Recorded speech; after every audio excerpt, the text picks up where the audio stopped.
Hello guys, आज हम discuss करेंगे नेक्स्ट चैप्टर और ये हाफिंग प्रिंसिपल से रिलेटेड है। पहले हमने सेक्शन 1 किया था, आज हम करेंगे सेक्शन 2। इसमें कुछ स्ट्रोक हैं वो जो डिस्कस करने हैं।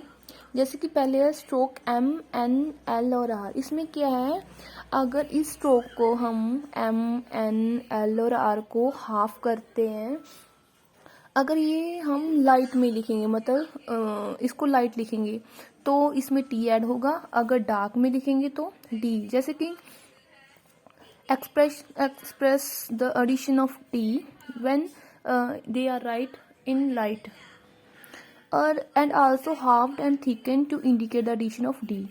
इट मीन्स ये है कि जब हम डार्क करके लिखेंगे, जैसे कि मैंने एम को यहाँ पे डार्क किया हुआ है तो इसमें एम डी लिखा, क्योंकि एम को मैंने डार्क कर दिया। नेक्स्ट एन डी, एन को डार्क किया, डी ऐड हो गया। एल को हाफ भी कर दिया और डार्क भी डी ऐड हुआ। आर को हाफ भी कर दिया और स्मॉल भी कर दिया, दैट इज हाफ कर दिया और डार्क कर दिया, दैट मीन्स डी ऐड हो गया। बस ये कंडीशन है, अगर लाइट लिखेंगे तो टी ऐड होगा, अगर डार्क लिखेंगे तो क्या होगा, डी। जैसे कि फॉर एग्जाम्पल मेरे पास मेट है तो मेट को मैं जस्ट ऐसे लिख दूंगी, एम को हाफ किया और लाइट लिख दिया। ऐसे ही मेड को लिखूंगी तो थोड़ा सा एम को क्या करूंगी, मैं डार्क करूंगी। इसका ये फर्क रखना है लाइट और डार्क का। जैसे कि एम्ड है, एम्ड को जैसे मैं एम को डार्क करके लिखूंगी, एम्ड। जैसे कि टीमिड था तो टीमिड को पहले मैं टी तो लिखूंगी, दिस वन, एम को डार्क कर दिया। नीड है तो मैं जस्ट एन को लाइट ही लिखूंगी, नीड है, एन को क्या करूंगी, डार्क। एंड है, एंड के लिए पीछे डी है ना, तो डी डार्क होता है तो एंड को, एन को क्या करूंगी, डार्क। ओल्ड है, ओल्ड, ओल्ड के पीछे क्या है, डी, डी क्या होता है, डार्क, तो ओल्ड को क्या करूंगी मैं, एल को डार्क। बस यही डिफरेंस है कि जब भी हमने लिखने इन स्ट्रोक्स को, अगर डार्क लिख रहे हैं तो डी होगा ऐड, मतलब ये हमको अंडरस्टूड होगा। अगर कोई वर्ड है जो जिसके पीछे टी या डी आ रहा है तो हम अंडरस्टूड होगा, अगर टी आ रहा है तो लाइट डालेंगे, अगर डी आ रहा है तो डार्क। नेक्स्ट है the half length form L D standing alone is used for words beginning with a vowel. कह रहे हैं अगर जो हाफ लेंथ वाली है एल डी, स्टैंडिंग अलोन भी है, ये तब यूज करनी है जब स्टार्टिंग में क्या हो, वाउल। जैसे कि वर्ड है मेरे पास, देखिए एल्ड, तो यहाँ पे पहले क्या है, वर्ड आ रही है किसकी, वाउल की, तो मैंने दिस वन, सॉरी एल्ड, दिस वन ओल्ड है तो द कंडीशन कंप्लीट हो रही है। पहले तो बिगनिंग में वाउल भी आ रहा है, दूसरी बात स्टैंडिंग अलोन है, तीसरी बात इसको हाफ कर दिया, हाफ क्यों किया, स्टैंडिंग अलोन, हाफ किया। और देखो इन दोनों में ये कंडीशन पूरी है, सिर्फ एल्ड और ओल्ड में क्या कहा था, स्टैंडिंग अलोन, ठीक है। बिगनिंग में वाउल, यहाँ के बिगनिंग में क्या है, सोल्ड, तो ऐसा आ रहा है, तो बिगनिंग में सिर्फ वाउल तो नहीं आ रहा है, कोई और भी स्ट्रोक और स्टैंडिंग अलोन ही है, तो मैंने इसको क्या करा, पूरा डाला है। ऐसी स्टाइल क्यों डाला इसको पूरा, क्योंकि कंडीशन कंप्लीट नहीं हो रही। इसकी कंडीशन क्या थी, एक तो स्टैंडिंग अलोन, दूसरा क्या था, बिगनिंग में बाउल हो। इसके बिगनिंग में पहले एस आ गई, उसमें भी एस टी आ गया, तो इसमें हम फुल स्ट्रोक डालेंगे, इसमें कंडीशन कंप्लीट नहीं हुई इसलिए।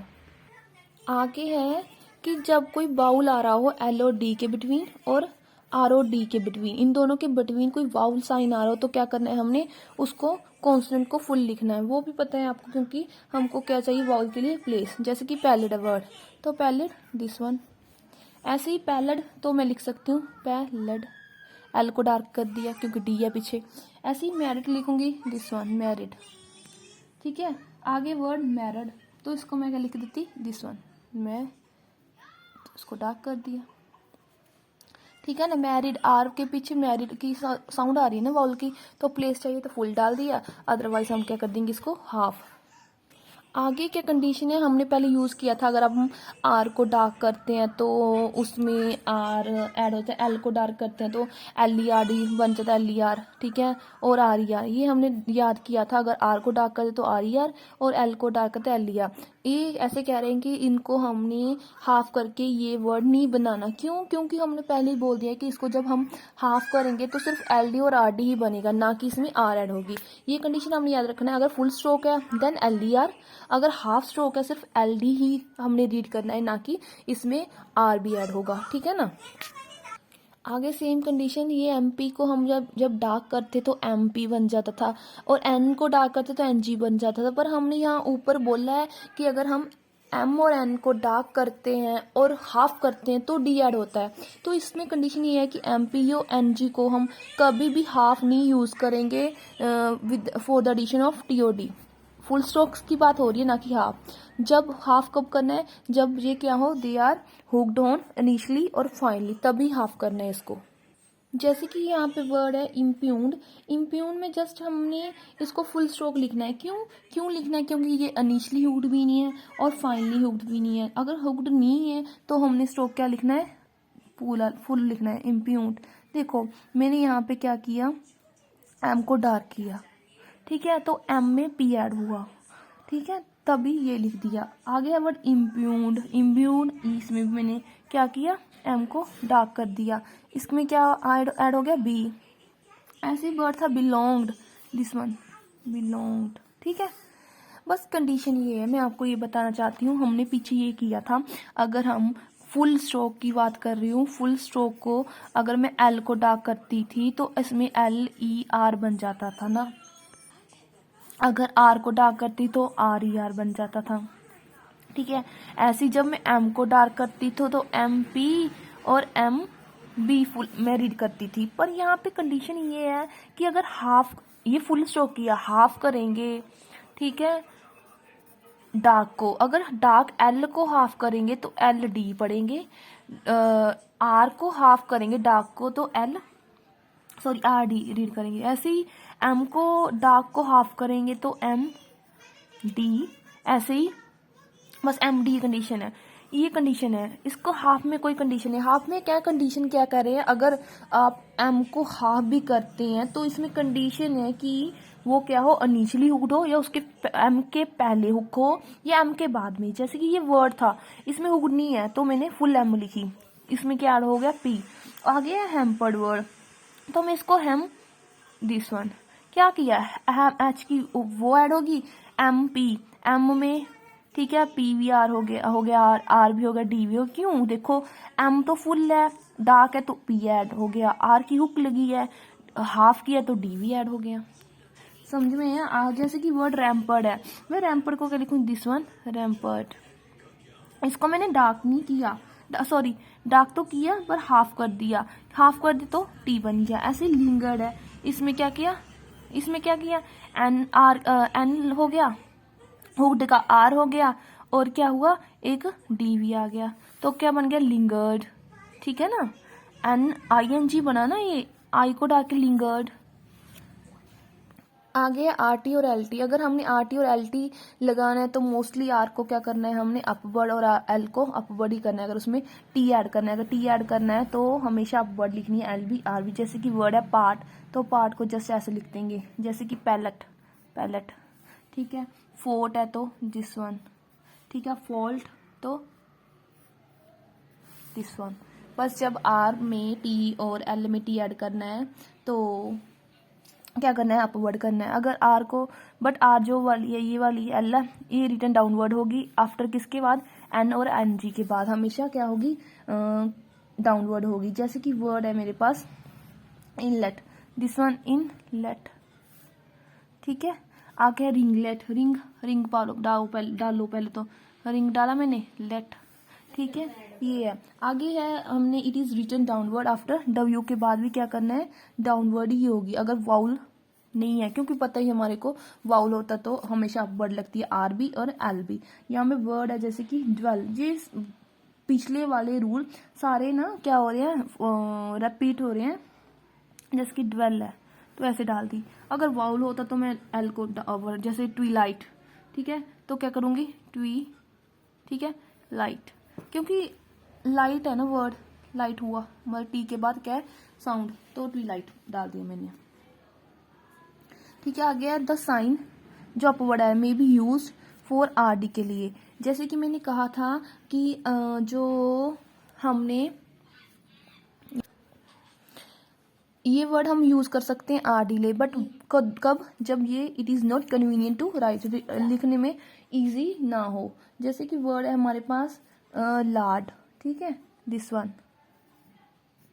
अगर मैं यहाँ पे लिखती, देखो दिस वन, कंफ्यूजन होती कि क्या हाफ किया है या क्या है, कुछ कंफ्यूजन है, तो ये मैंने ऐसे कर दिया।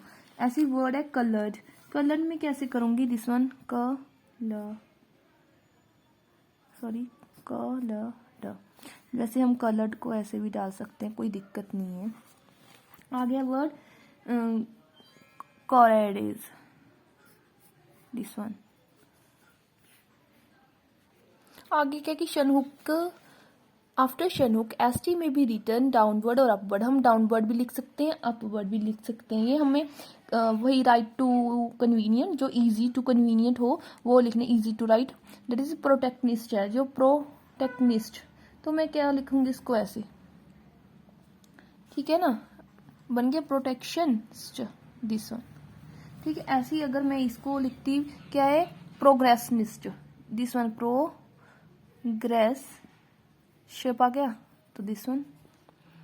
जो आपको इजी लगे वही हमने यूज करना है। ये इजी आप हम पे डिपेंड करता है कि हमको कैसा इजी लग रहा है लिखना, वैसे ही लिख सकते हैं। कोई कंपल्सरी नहीं है कि हमने अपवर्ड या डाउनवर्ड ही डालनी है। नेक्स्ट है joining of strokes of unequal length. क्या है, the halving principle may be applied to words like this.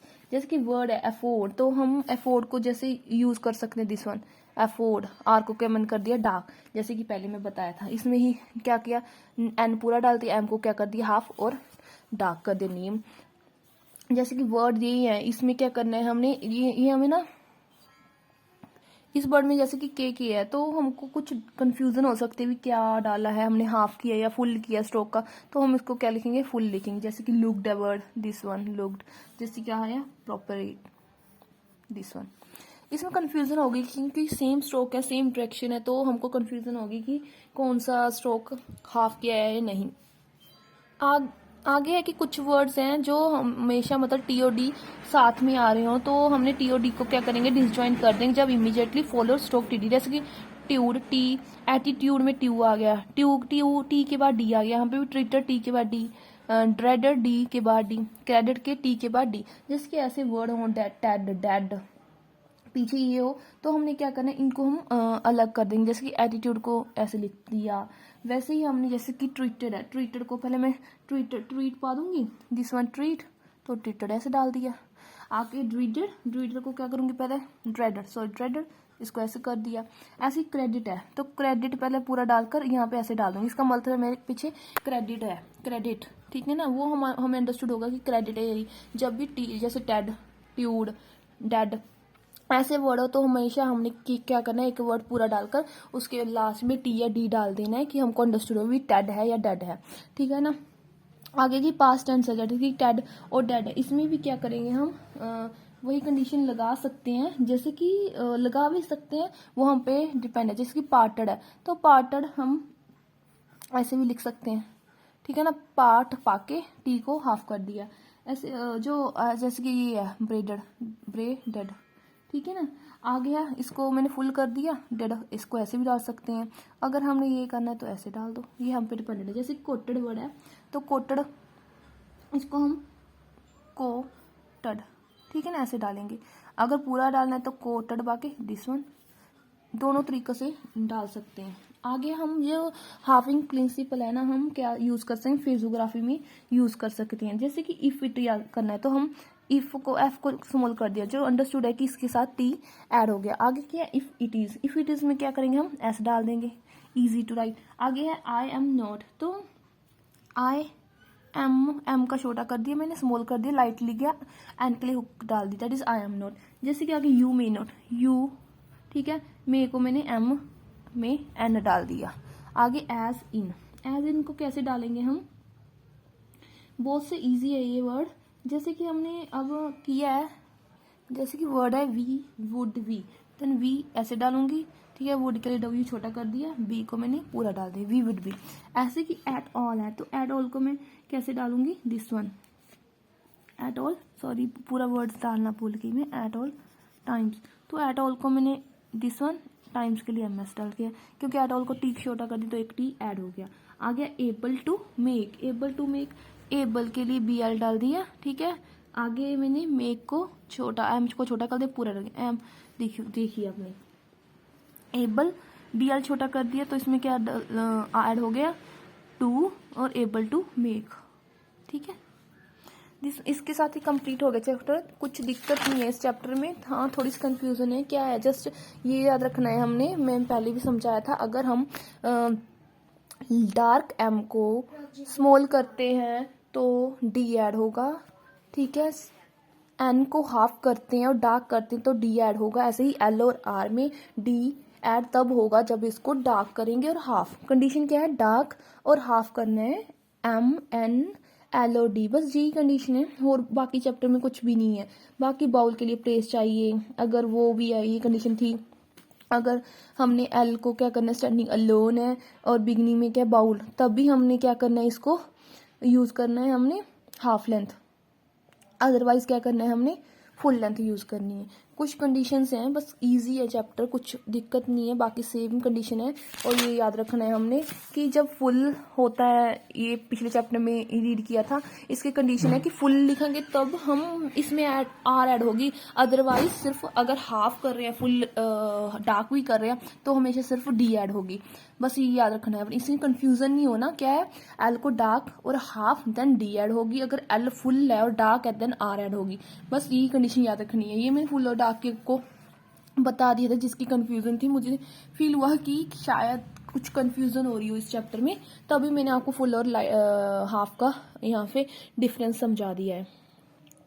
अगर कोई दिक्कत हो तो आप मेरे को कमेंट बॉक्स में पूछ सकते हैं, और चैनल को सब्सक्राइब, लाइक और शेयर करना मत भूलिएगा गाइस। Thank you.